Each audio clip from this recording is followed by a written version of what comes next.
So this is our engine. Is a Fiat IFO Iveco 85 horsepower.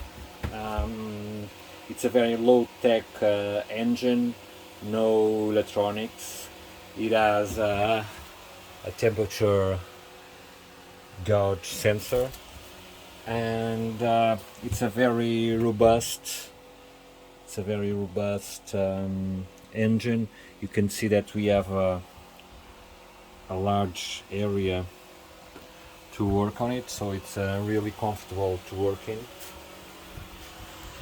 Both sides. And here is a kitchen.